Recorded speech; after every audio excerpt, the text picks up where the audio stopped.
Welcome back to our series on what a good agent really does behind the scenes to make your real estate journey easier. In part one, we explored how managing the timeline sets the foundation for a smooth transaction. Today, we're going a step further into something just as important, but far more personal. And that's how a thoughtful agent adapts the process to your pace and comfort level. Every client approaches buying or selling differently. Some people like to move quickly, making decisions on the spot and staying two steps ahead.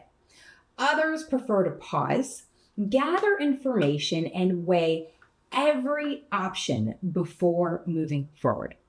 Neither approach is wrong. It's simply a reflection of your personality, your priorities, and even where you are in life. A good agent recognizes this and adjusts their style to match yours rather than forcing you into a rhythm that doesn't feel natural for you. Think about it as this way. Real estate isn't just about property, it's about people. And people have different tolerance levels when it comes to risk, uncertainty, and pressure. For a first-time buyer, the process can feel overwhelming with, mortgage pre-approvals, inspections, appraisal reports, negotiations, and just terminology and things they aren't familiar with. Without the right support, it can feel like you're possibly drowning in details, especially new details. But with the right agent, those steps are broken down, explained clearly, and paced in a way that makes you feel confident at every turn. The same goes for sellers. Some homeowners are comfortable pricing aggressively and adjusting quickly if the market doesn't respond right away. Others need reassurance, data, and time before making a pricing decision. A skilled agent doesn't dismiss those concerns. They respect them ultimately. They'll provide the market research, the comparable sales, and the insights you need, but they'll also honor the fact that this is your home and your investment and your decision at the end of the day. And sometimes it's not just about speed or data, it's about emotion.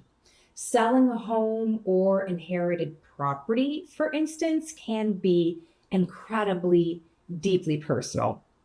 A good agent notices when you need space and time to process, when you're ready to move forward, and when it might help to slow down so you feel more comfortable with the change.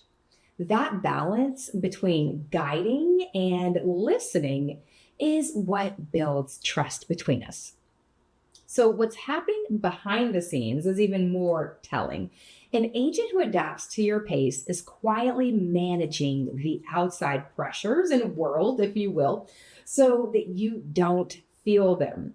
So they're communicating with other agents, negotiating deadlines, and adjusting schedules so you have breathing room without jeopardizing your deal.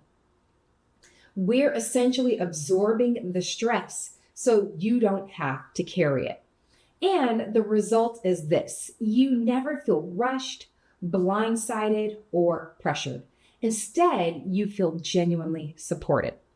Every decision remains yours, but you always have the reassurance of expert guidance by your side.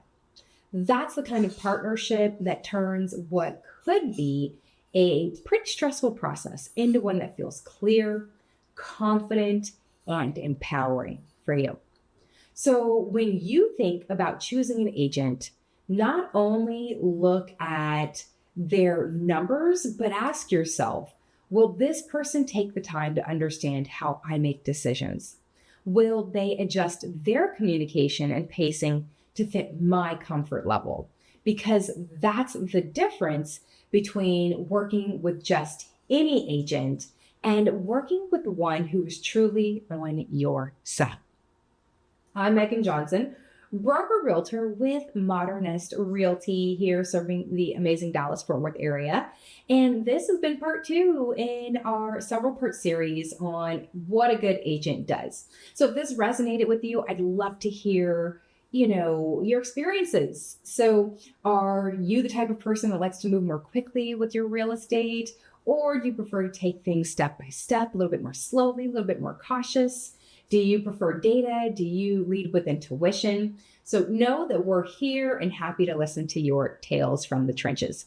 Now, join us for part three, because in the next series, we're going to talk about negotiating and not just winning, but reaching win-win outcomes for you and everyone involved. So until next time, I'll see you soon. Bye-bye.